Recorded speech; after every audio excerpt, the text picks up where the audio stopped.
Mae'n tan sydyn, dwi eisiau rhannu hefo chi adnod mae yn sylw ni ati. Adnod o'r darlleniad wnaed gan un ohonoch chi ar y fideo, falle na John oedd o.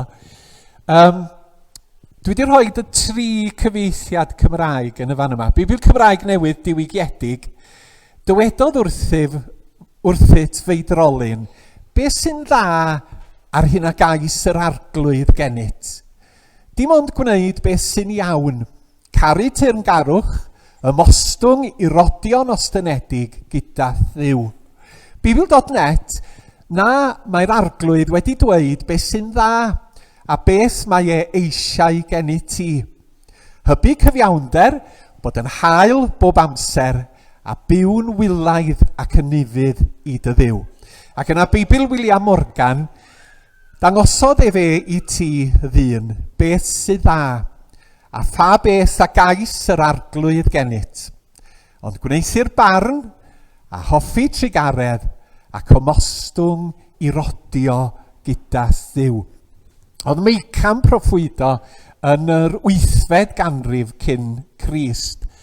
Ac oedd o yn dwrdio'r arweinyddion yn aml iawn, oherwydd i bod nhw'n ddigydwybod tuag at yr anghennus.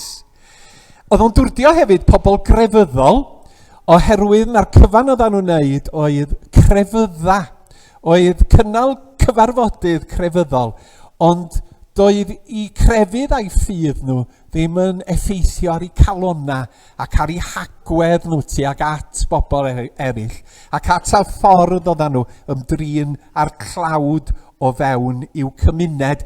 Ac oedd Micha'n llym i dafod yn dweud i bod nhw wedi wneud hefo Duw fel pobl Israel. A'i nod felly oedd dangos beth ydy gwir grefydd, sut mae hyn yn effeithio'n ymarferol ar yn bywyd ni o ddydd i ddydd. A mae'n pwysleisio nad defodau ffurfiol, na'r deml yn Jerusalem, na llinach bod yn heulu y brenin Dafydd, nad ydyn nhw unrhyw werth heb edifeirwch yn y galon, heb ostyngeidrwydd, heb drigaredd, heb gyfiawnder a heb berthynas ddilys gyda Duw. Ac ym Mhenod 6, mae'n deud y geiriau radical yma. A mae'n deud wrth pobl Israel, fel hyn da chi fod i fyw, fel hyn da chi fod i gerdded o ddydd i ddydd, gyda'r pethau yma yn eich calonna. Ac wrth gwrs, mae y geiriau yma yn adlewyrchu'r hyn ddaru ni weld a'i glywed y mywyd ac yn ysgeidiaeth Iesu Grist ei hun. Da ni gweld hyn yn ei gerddediad o yn ystod y blynyddoedd ar y ddaear. Mi oedd o'n gyfiawn, mi oedd o'n aberthol o hael yn yr hyn oedd o'n wneud. Ac wrth gwrs, mi oedd o yn ymostwng ac yn cerdded ac yn ifydd i Dduw. Ac felly mae yr adnod yma yn hannog ni i fod yn debyg i Iesu Grist, i fod yn Grist debyg. Gan i jyst cyfeirio at y 3 pheth sydd yn cael ei awgrymu. Chyfo, gair Duw ydy hwnna. Mae'n bwysig bod ni'n sylweddoli bod y Beibl yn air Duw, a dyma pam bod ni'n troi ato fo trwy'r adeg. Dwi'n cofio rhywun yn deitha fi, pam wyt ti trwy'r adeg yn defnyddio'r Beibl? Pam fedri di'n defnyddio pethau eraill? A'r atab syml ydy oherwydd bod ni'n deall na gair Duw ydy hwn, a bod Duw yn siarad hefo ni mewn ffordd arbennig drwy y gair mae o wedi roi. Ond i sôn syl dwytha am y ffordd mae pobl, this is my truth, tell me yours, lle. Gyna i wirionedd, falle bod gen ti wirionedd, ond bod y gwirioneddau hynny yn wahanol. Ac weithiau mae pobl yn cymryd hynny hefo Duw ac hefo'r Iesu. Dyma dwi'n credu ydy Duw, ac felly mae hi. Ond sut da ni yn adnabod Duw, neu'n deall meddwl Duw, os na ni sy'n gwneud i fyny beth ydy Duw? Mae fel sain o hwnna chi yn deitha fi, ti'n gwybod, Alun, dwi'n dyweld ti fel ffarmwr yn Pen Llŷn. sydd yn tyfu tatws, ond sydd yn arbenigo mewn tyfu sprouts arbennig. Fel na dwi yn dy weld ti. Dyna fydda barn y person amdana fi. Ond ai dyna'r gwir amdana fi?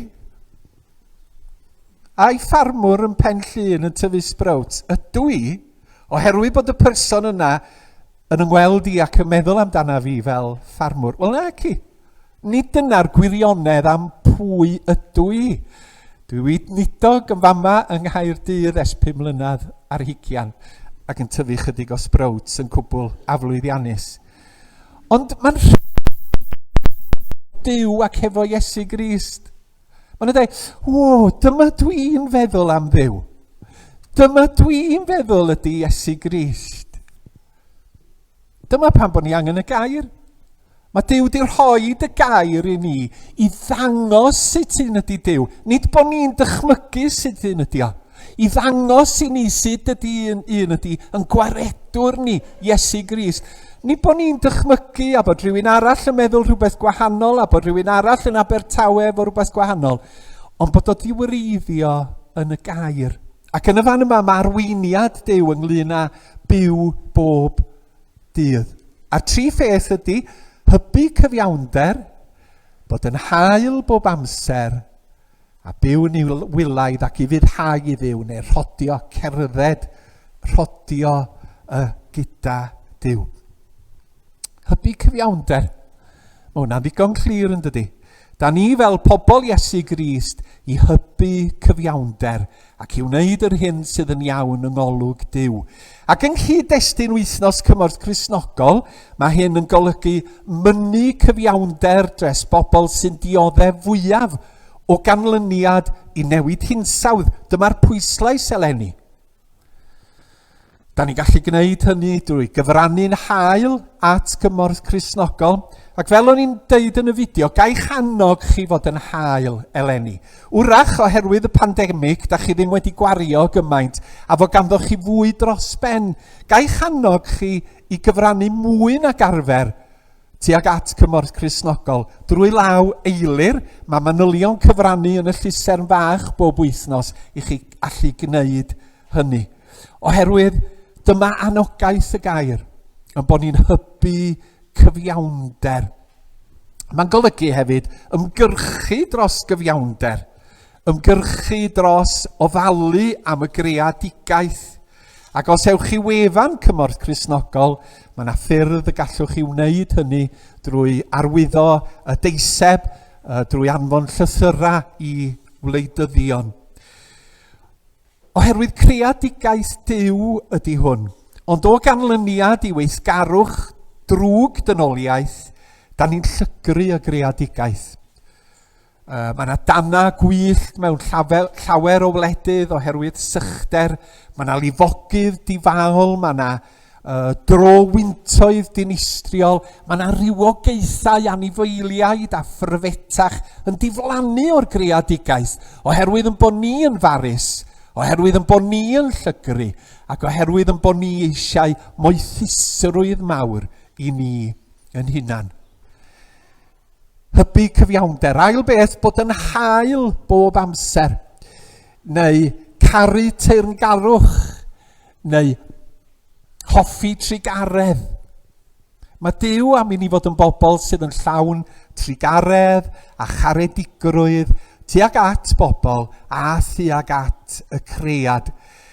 A mae sod arna ni i fod yn stiwardiaid cyfrifol o greadigaeth Duw.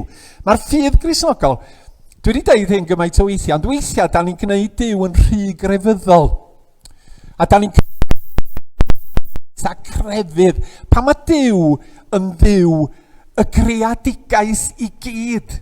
Mae'n ymwneud â byd natur, a llên, a cherddoriaeth, a chwaraeon, a holl weithgareddau dynoliaeth.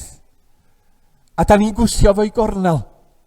Creadigaeth y Duw mawr ydy hwn, a da ni'n dinistrio fo.